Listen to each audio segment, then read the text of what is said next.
Yovvoyi kelin. Detektiv sarguzasht roman. Muallif Nabijon Hoshimov. Birinchi qism 12-bo'lim. Jannatdagi uchrashuv.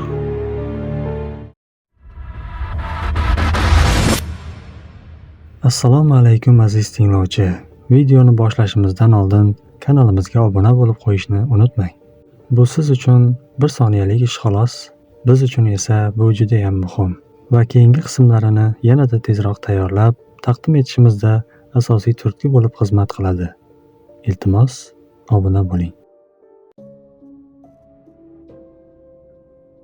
Sariq yostiq izlayotgan yigitning ko'zi to'satdan egilgan daraxt tepasida ilinib qolgan Sabohatning havorang ro'moliga tushdi.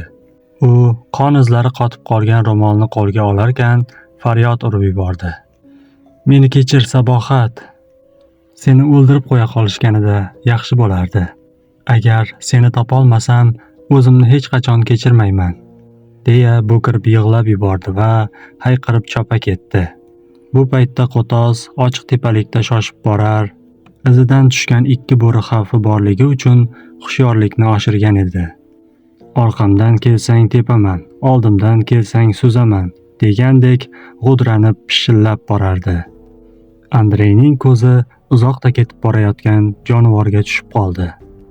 Oldinda borayotgan ulkan jonivor bukriga o'xshardi. Bu o'sha bizning Qo'tos-ku, deb yubordi Andrey va bor kuchi bilan chopa ketdi. Lekin orqadagi ikki hayvon nima bo'ldi? Itmikan yo bo'rimi? Ularni tinchitish kerak, yo'qsa Qo'tos yiqilib tushishi mumkin. Yaramas, yo'qol bu yerdan, deya qichqirdi Andrey va bor kuchini to'plab chopa ketdi. It quvsa ham bunchalik chopmagan bo'lardi. Bunday g'ayrioddiy kuch unga qayerdan kelganidan o'zi ham hayron qoldi. Ehtimol bu yigitlik oriyatidir yoki vijdon azobidan qochishdir, bilib bo'lmasdi. Har holda u yetib olay dedi va bo'rilarga qarata o't ochib, har ikkisini ham yer tishlatdi. Qo'tosni ham otmoqchi bo'ldi, lekin qizga tegib ketishidan xavfsiradi. Sarvar eshitgan ikki o'q aslida shu edi. Lekin o'q ovozidan cho'chigan jonivorning jonsarak qochishi tabiiy hol. Biroz yuguradi-da, xavf yo'qligini sezgach, albatta to'xtab dam oladi.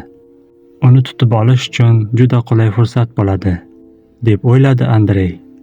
Shu payt Qo'tos bir qoya ortiga burilib ko'zdan yo'qoldi. O'sha qoyani esa bu tomondan ham aylanib o'tib, qochqoqning yo'lini to'sib chiqsa bo'ladigandek tuyuldi. Shu fikr bilan yigit jon jahdi bilan yugurdi. Mana, hozir oz qoldi. Qo'tos taslim bo'ladi. Nihoyat o'yin tugaydi. Uning shoxlaridan tutib oladi-da, kelinchakni bo'shatib oladi. Bechora, rosa qiynaldi-da. Ishqilib, yuragi yorilib o'lib qolmadimikin? Lekin o'yin tugamagan edi. Yigitning butun fikri yodi ro'parasidan chiqib qoladigan jonivorda va uni tutib qolishda bo'lgani uchun oyoq ostiga umuman e'tiborsiz bo'lib qolgandi. Tog'u toshda bunday e'tiborsizlik qimmatga tushishini o'shanda bildi. U to'satdan qandaydir ko'rinmas dara tubiga tushib ketdi va bir oyog'i toshlar orasiga kirib, qayrilib qolganini his qildi. Aksiga olib, miltig'i ham tepada qoldi. Qo'ndog'ining bir cheti shundoq ko'rinib turar, lekin oyog'i qisilib qolgani uchun uni olish mushkul edi. Albatta suyakning dars ketgani aniq edi.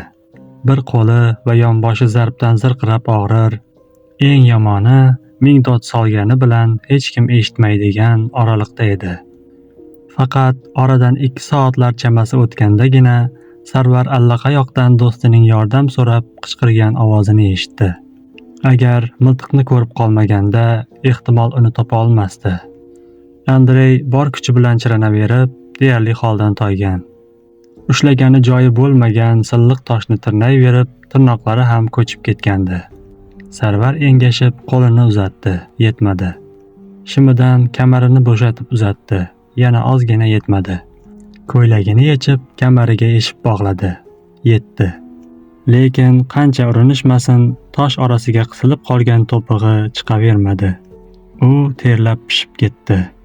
Andrey uning ham ko'ylagini va miltiqning tasmasini ham bir-biriga bog'lashib, faqat qisilib qolgan oyog'iga bog'lab, Sarvar ehtiyotkorlik bilan turli tarafdan uni torta boshladi.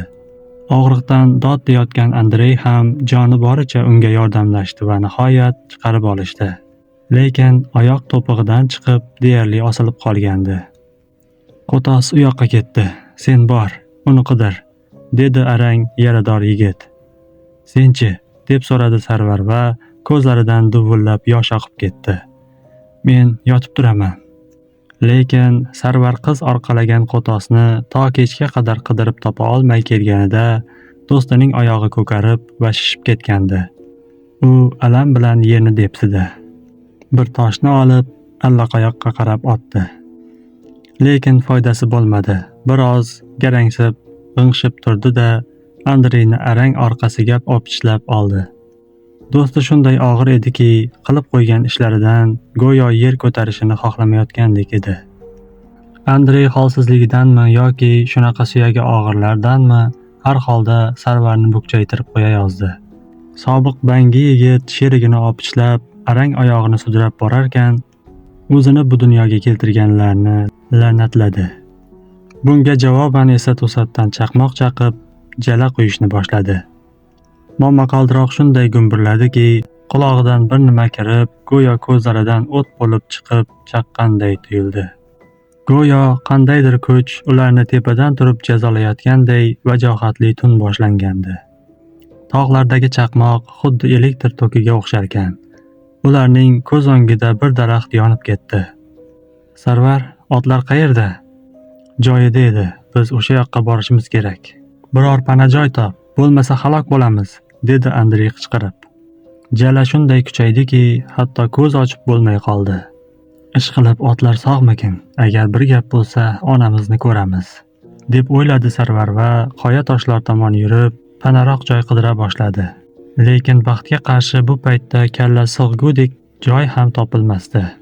Bir joyga kelganida oyog'i sirg'alib, ikkisi ham pastlik tomon dumalab tushib ketishdi. Tepalikka yana qaytib chiqish juda mushkul edi. Andrey og'riqdan tinmay ingramoqda edi. Nihoyat jaladan xiyol pana qilib turgan ulkan qoya tosh tagiga sudralib borib tiqilishdi.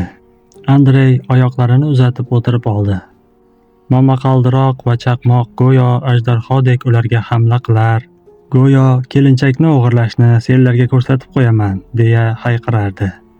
Andrey do'stining yelkasiga qo'lini tashladi. Biz gunoh ish qildik, Sarvar, dedi Andrey oyog'ini silab. Axir men sabohat bilan baxtli hayot qurmoqchi edim-ku. Kech qolgan ekansan.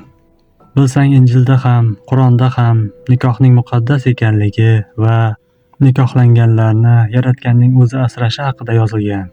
Ishqilib, qiz sog'mikin? Bilmadim. U bizdan battar ahvolda bo'lsa kerak.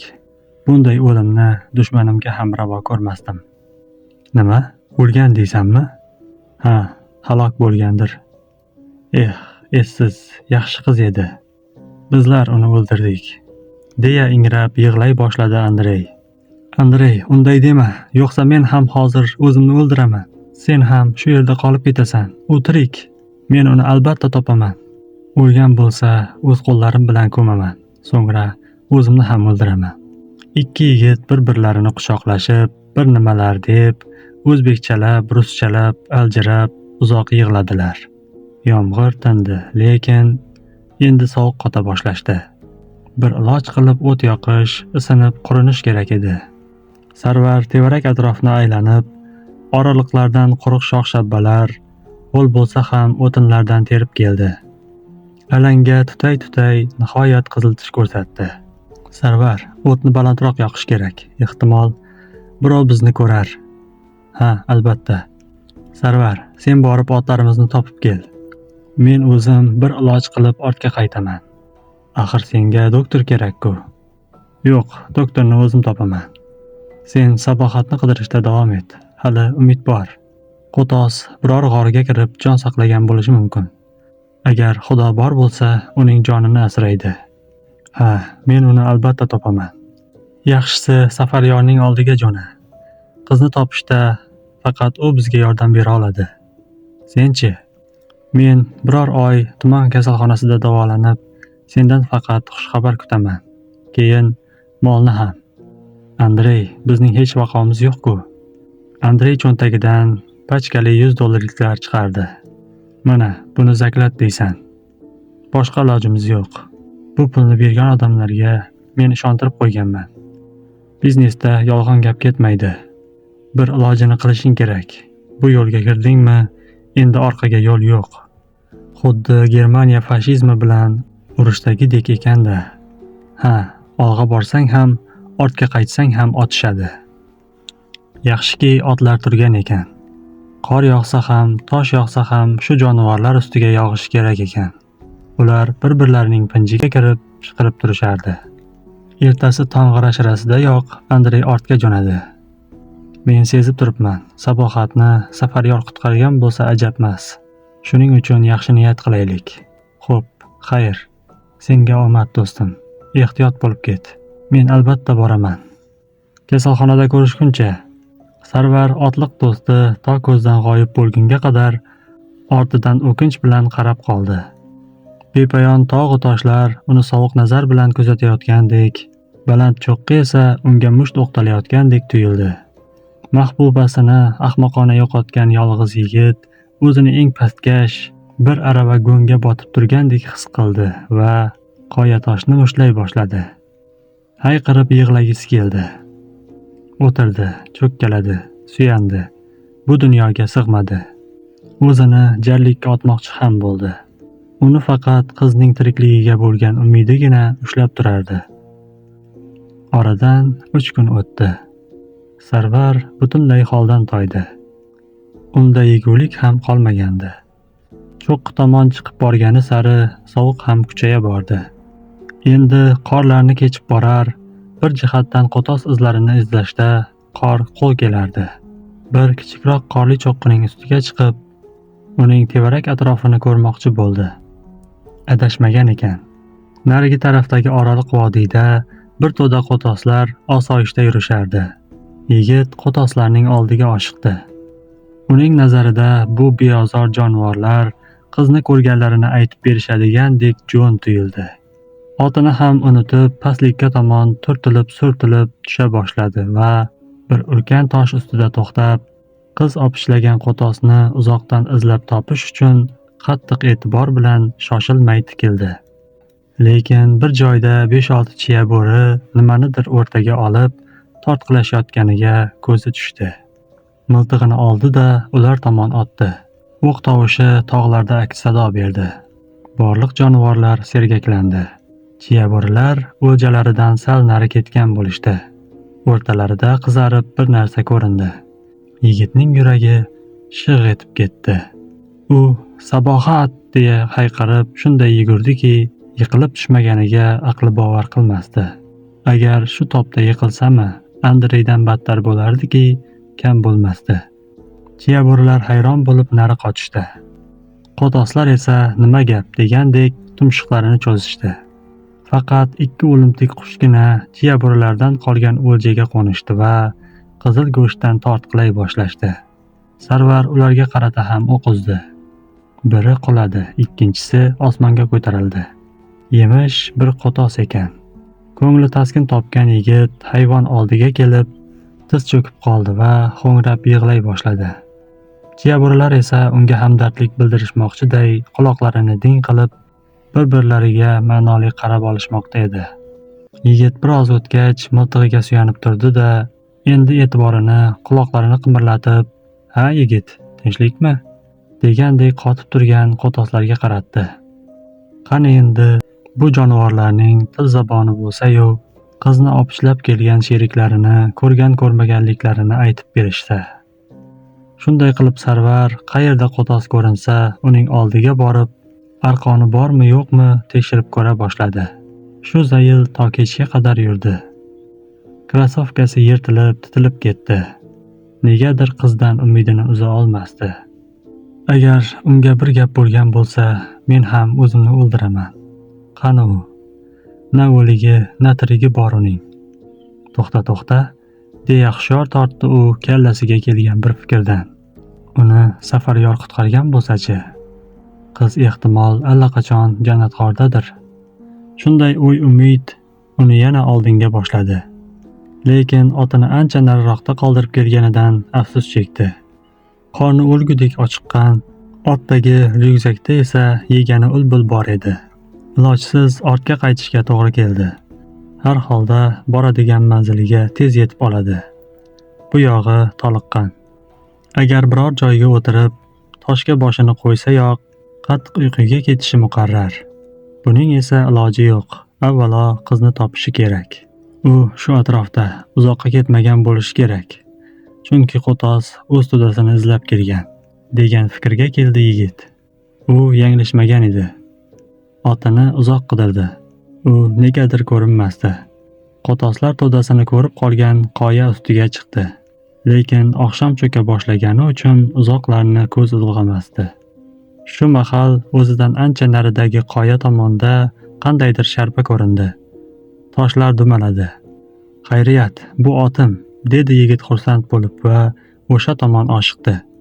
Lekin ne ko'z bilan ko'rsinki, qoya oldida arqonlarini osiltirib olgan o'sha Qo'tos bo'ynini cho'zib turardi. Orqasidagi yuki esa yo'q edi. "Sabohat!" deya baqirdi yigit va qoya atrofini gir aylanib chiqdi. "Hoy, mol, eshak, miyasini yegan Qo'tos! Sabohat qani?" deb so'radi jahl bilan. Jonivor bilmasam degandek beparvo tumshug'ini qimirlatdi. Sarvar jinni bo'layozdi. Jahlni tushunmagan hayvonga endi muloyimlik bilan murojaat qila boshladi. "Sen dunyodagi eng zo'r Qo'tossan. Menga yordam ber, o'tinaman." Qo'tos uning iltimosiga hech quloq solmadi va ters burilib nari keta boshladi. "Hoy, men senga aytyapman", dedi Sarvar alam bilan va yerda yotgan bir quruq yog'ochga ko'zi tushdi. Uni oldi-da Qo'tosning duch kelgan joyiga qarab savalay ketdi. "Qizimni topib ber, ablah, uni qayerga tashlab kelding?" Qo'tos bu bema'ni yigitdan qutulish uchun chora izlay boshladi. Boshini kaltakdan ehtiyot qilib orqasini o'girib oldi. Lekin Sarvar uning dumidan tortib olib savalashni davom ettirdi. Qo'tos avvalo yaxshilikcha qo'yvor degandek ma'noli bir qarab oldi-da, foydasiz ekanini bilib, ortidan kelgan chiyaburini qanday tepgan bo'lsa, sur yigitni ham shunday tepdiki, Sarvar endi narkoz hidlagan bemordek samoda parvoz qila boshladi. "Nokaut qildimmi yo knockdown?" degandek Qo'tos biroz hayron bo'lib turdi-da, ohista yo'lida davom etdi. Ortida sudralib borayotgan arqon hushsiz yotgan yigitning jussasi uzra xuddi ilon kabi ohista sirg'alib o'tib ketdi. Sabohat Andrey bo'rilarni otgan mahali o'q ovozidan cho'chib o'ziga keldi va o'zini go'yo samoda parvoz qilayotgandek his qildi. Nima bu? Tushimmi yo o'ngimmi? Naqadar go'zal joylar ekan. Havosini tozaligini, g'alati tush. Eslab qolishim kerak. Lekin qizlarga aytib bersam, qotib qolishsa kerak. Qiziq. Qayoqqa ketyapman o'zi? Voy bu, Qo'toslarni juda ko'p ekanmi? Voy, men ham bittasini minib olganga o'xshayman-ku. Tavba, buni to'xtatib tushib qolay. Voy, belim bog'liq-ku. Kelinchakning ikki qo'li bo'sh edi. Qo'llari bilan paypaslab belidagi tugunni topdi. U shunday qattiq bog'langan ediki, yechib olguncha terlab pishib ketdi. Nihoyat tugundan xoli bo'lib qaddini rostladi. Beozor jonivor uni shoshilmay qayoqqadir olib ketmoqda edi. Endi gal oyog'ini bo'shatishga keldi. Qo'tos bir jilg'a bo'yiga suv ichgani to'xtab, bo'ynini cho'zdi. Qizning ham suv ichgisi kelib, juda yutoqib ketgan edi. Engashib, oyog'ini ham yechib oldi-da, yerga tushdi. Uvishib, deyarli qotib qolgan oyoqlarining va belining chigalini yozdi. Qo'tos qizga "Qalaysan?" degandek tumshug'ini cho'zib qo'ydi. "Voy, ajoyib hayvon ekan. Yunglari ham uzun-uzun", dedi Sabohat va yuz qo'lini yuvib, suvdan to'yib ichib oldi. Suv shunday mazali ediki, kayfiyati ko'tarildi va Qo'tosga qarata suv sepdi. Qo'tos nari keta boshladi. Qornim ochdi. Qani endi yegulik ham bo'lsa edi. Shu mahal egarlangan bir ot kishnadi va ohista uning oldiga keldi. Otda ryukzak bor edi. Qiz uni tushirib oldi. Xaltada dudlangan go'sht, qazi va pishloq bor ekan. Maza qilib yeb oldi. O'tib borayotgan kiyiklarga ko'zi tushdi. So'ngra qiz ryukzakka yana qo'lini tiqib ko'rdi va qo'liga bir talay tilla taqinchoqlar ilashib chiqdi. Ha, bunaqa narsalar faqat tushga kirishi mumkin, deb qo'ydi u o'zicha va bir chetga o'tib, taqinchoqlarni taqib ko'ra boshladi. Bo'ynida bir talay tilla zanjirlar, qo'lida baldog'i uzuklar ko'zni qamashtiradigan darajada yaraqlardi. Mana buni haqiqiy tush desa bo'ladi, dedi u ovoz chiqarib. Qani endi Mansur akam uchrab qolsaydi. Lekin Mansur akasi emas, Sarvar akasi uchradi. Tushga nimalar kirmaydi axir. Tilla taqinchoqlarni taqib, qornini to'yg'azib olgan malika otga minib, endi o'z shahzodasini qidirib yo'lga otlandi. Lekin yomon shahzodalar yo'lda ham dumalab yotaverar ekan. Bu mahalda tepki yegan Sarvar ham tush ko'rardi. Yana o'sha jannat g'or va oldidagi bepayon gulzor. Gulzor aro esa Sabohat bilan bir-birlarini quvib yurishibdi. Xuddi Hind filmlaridagi qahramonlardek duet qo'shiq kuylashmoqda, maysalar uzra dumalashmoqda. "Voy, Mansur akam!" dedi xursand qichqirdi kelinchak va otdan tushib Sarvarning tepasiga keldi. Bu anavi bangi-ku. Tushimning mana shu joyini boshqatdan ko'rishim kerak shekilli. Tavba, Mansur akani so'rasam, Sarvar akani ro'para qilishadi-ya. Hay, mayli, bu tushku. Hayotda bu bangi yigit bilan gaplashmagandim. Bir gaplashib ko'rayinchi, qanaqa dardu ahvollari bor ekan. "Hoy yigit, turing. Kap-katta odam, uyalmaysizmi ko'chada cho'zilib yotgani?" dedi qiz va yigitning soqoli o'sib ketgan yuzini asta shapatiladi. Sarvar ko'zini ochdi va tepasida tilla taqinchoqlar bilan bezangan hurliqo mahbubasini ko'rdi. U ham buni tushining davomiga yo'ydi va to'satdan o'rnidan turib, qo'shiqning davomini aytib yubordi. U shunday aytardiki, Moskvaga ketib qolib, aytolmay qolgan yuragining tubidagi dardlarini iztirob ila oshkor qilmoqda edi. Tog'-toshlarda aslida yo'talsang ham qo'shiq bo'lib qaytadi deyishardi. Yigit esa chin dildan kuylamoqda edi. Sabohat lol qoldi. "Sarvar aka?" Sabohat: "Axir bularning hammasi tushku. Ha, biz o'zga dunyodamiz.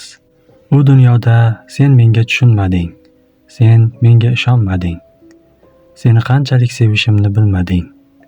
Axir siz bangi edingiz. Hammasini tashlaganman, davolanganman. Men butunlay o'zgarganman. Boshqa odam bo'lganman. Ota-onangizning arzandasi sizda. Ha, avvaliga shunday edim. Lekin seni uchratgan kundan boshlab men o'z hayotim uchun, sen uchun yashayapman. Oho, gapni ham qotirarkansiz. Menga ishon, so'zlarim chin. Xo'p, mayli, tushimizning davomini ko'raveraylik-chi. Faqat menga yaqinlashsangiz o'ldiraman. Yo'q, men o'zing ixtiyor etmaguningcha va muhabbatingga erishmagunimcha senga yaqinlashmayman. Men ham erimga xiyonat qilmayman. Sen endi uni unut.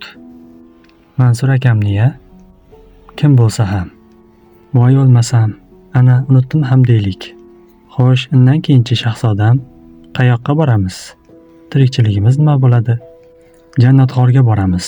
U yerda tinch va osuda hayot kechiramiz. Bizga hech kim xalaqit bermaydi. Ser-shovqin, ser-tashvish dunyodan butunlay xoli yashaymiz. Hali bir etak bola ham tug'ib berarman. Qani endi mahbubam, shu gaplaring rost bo'lsa, biz dunyodagi eng baxtli oila bo'lardik. Ha, yoqmay qolsin, tushim bo'lmaganda-ku basharangizga bir tushirardim. Sarvar yuzini tutdi. Qani, bir urib ko'rchi. Sabohat bir tarsaki tushirdi. Xo'sh, tush. Sarvar uni to'satdan quchoqlab, lablaridan uzoq bo'lsa oldi. Endi-chi? Sabohat javob bermadi, balki yana bir qattiqroq tarsaki tushirdi. Tevarak atrofga endi alang-jalang qaradi. Sabohat, bu tush emas. Nima bo'lmasa? Bu o'zga dunyo. Bu bizning dunyo. O'lganmiz demoqchimisiz? Qachon? Sen ovqatdan zaharlangansan. Men esa avtohalokatga uchraganman. Taqdiringga tan ber. Qiz sarosimada u yoq bu yoqqa chopa boshladi. Qo'rqib ketdi.